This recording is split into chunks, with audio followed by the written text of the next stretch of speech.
Welcome to the Get Productive podcast. I am Detola, your host and productivity coach. Join me as we explore powerful tips and proven strategies to boost your productivity.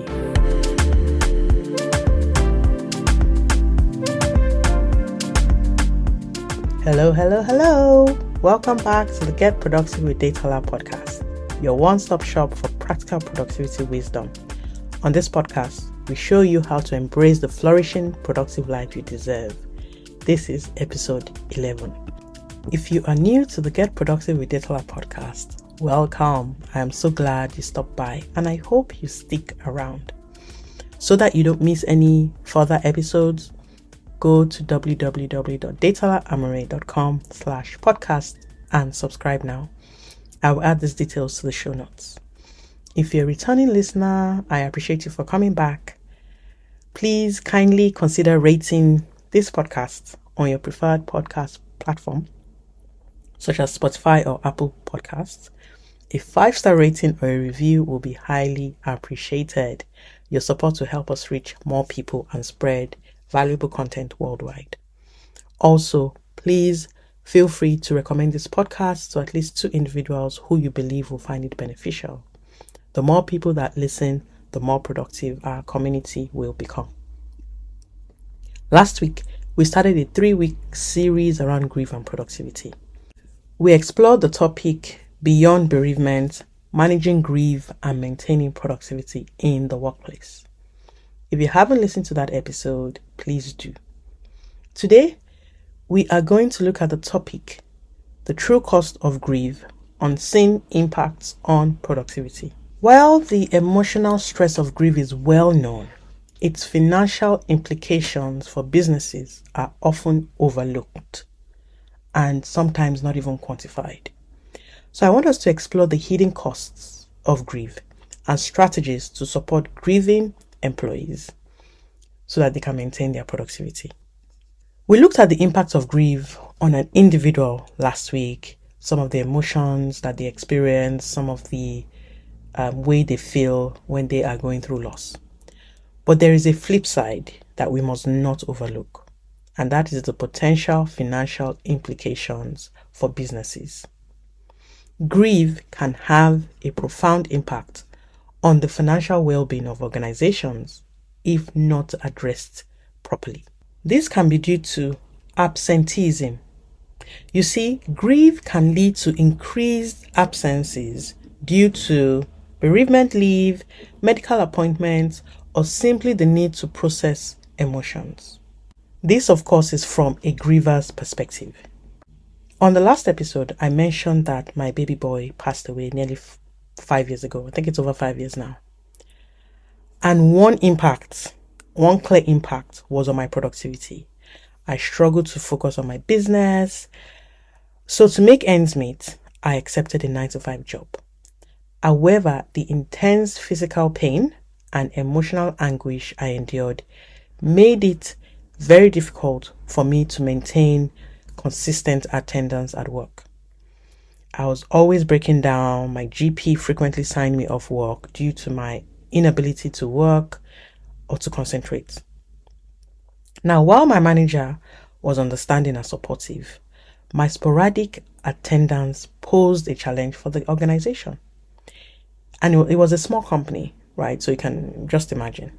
It disrupted their employee management and resulted in additional costs.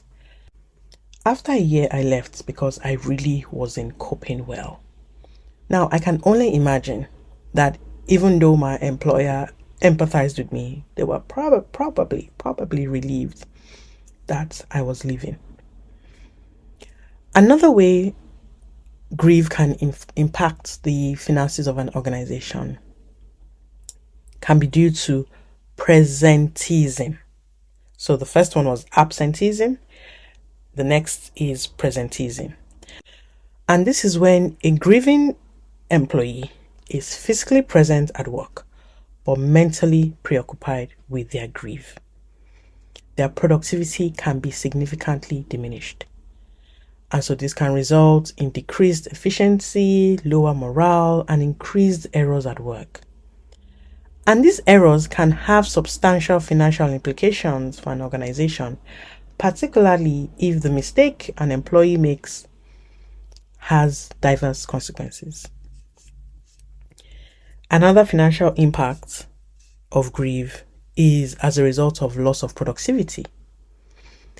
Grieving employees may experience difficulty concentrating, making decisions, and interacting with their fellow colleagues. This can result in reduced productivity and the quality of their work. To effectively address the consequences of grieve on workplace productivity, organizations should consider the following strategies. Firstly, track absences. Maintaining accurate records of employee absences caused by bereavement or grief-related factors can help you quantify the impact of grief on workplace productivity. Another step or strategy is to assess individual employee performance before and after a loss to identify any significant changes, including presenteeism, where the employee, like I said, is physically present at work but not fully engaged. And so if as a manager you notice that there is a decline between an employee's performance after they've experienced a loss, then you know something needs to be addressed. Lastly, organizations can conduct anonymous employee surveys to gather feedback on how grief is affecting work performance. These can provide valuable insights into the emotional and psychological impact on employees. Now, once the effect of grief is seen and recognized in a grieving staff, it is very important to offer support to that staff. The well-being of a grieving employee should be a priority for the business because your employees are an integral part of the success of your business. And so it's not just about solely focusing on the bottom line of the business, but taking care of your staff. So how do we go about supporting grieving employees in the workplace? Consider implementing strategies such as offering compassion and understanding, creating a supportive work environment, providing flexible working arrangements, and giving access to resources like mental health professionals, grief specialists, and any other resource that would support the griever. The truth is, people might not remember what you say to them, but they will always remember how you made them feel. So as an employer, how do we make our grieving staff feel? Additionally, we need to have open communication and regular check-ins to ensure that the grieving staff feel supported and heard during their grieving process. Remember, grievers will always remember how you made them feel. We talk more about things to say or not to say to a griever in the Grief Awareness Workplace Training. So let's begin to conclude today's topic. The truth is, the impact of grief on productivity is a complex issue that requires sensitivity and understanding. Businesses, organizations can create a more compassionate and productive workplace by implementing some of the strategies I spoke about earlier to support their grieving employees, which will then go on to address some of the financial implications. In the last episode, I shared about how we at the Productivity Company want to support organizations with our newly launched Grief Awareness Workplace Training, Strategies for Resilience and Productivity.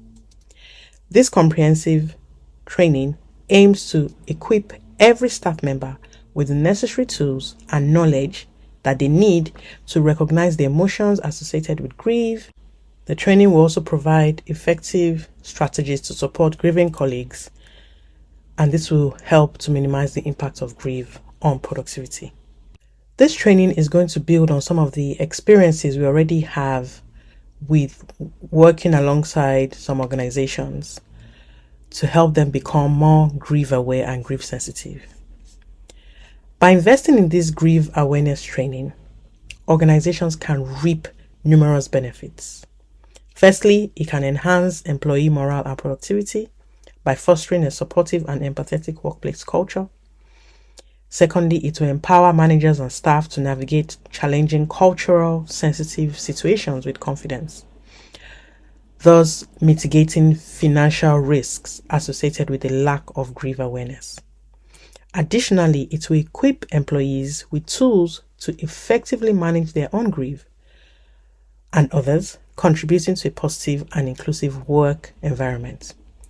This in turn reinforces the employer's commitment to the well-being of their workforce, hereby acknowledging the significance of mental and emotional well-being. Now, following the announcement of the launch, I'm thrilled to say that we have received inquiries from employers interested in providing this training to their staff. This just goes to show that more employers want help with becoming more grief aware. Grief, like I've said a number of times, is very complex, and so the more help we can get on this subject, the better. Now, due to limited spaces available for the complimentary pilot sessions that I mentioned last week, we want to encourage employers, organizations interested in participating to reserve their slots by September 30th. All the virtual training will be conducted in the month of October and November 2024. If you're an employee listening to this episode and believe it will be valuable to your organization, please check out the link with the training details. It's all in the show notes. And share it with your directors, your CEOs, your CPOs, your HR professionals, your well-being team lead, your managers, so that they can take care of this opportunity. Okay, so that's all from me for today. We will conclude on this topic next week with how to build a grief-aware workplace, practical strategies for managers and employees. And I would share a bit more about the grief awareness training. If you have any questions for me about the training or anything around grief, or you want to share your experience, please send me an email on hello@detolaamory.com. I'll put my details in the show notes. So as we wrap up, please remember that it is essential to provide support and understanding to our colleagues during difficult times. By prioritizing employee well-being, we can create a more compassionate and productive workplace. So if this has resonated with you, let's take action. Sign up for the training. Like I said, the first 1 or 2 sessions is going to be free for an organization because we want to create that awareness. We want to show how valuable this is for organizations. Share this episode with someone who needs to hear it. The key thing now is not just to listen, but to take action. And so until next time, let's continue to foster a supportive and understanding environment for ourselves and for others. Take care. Bye.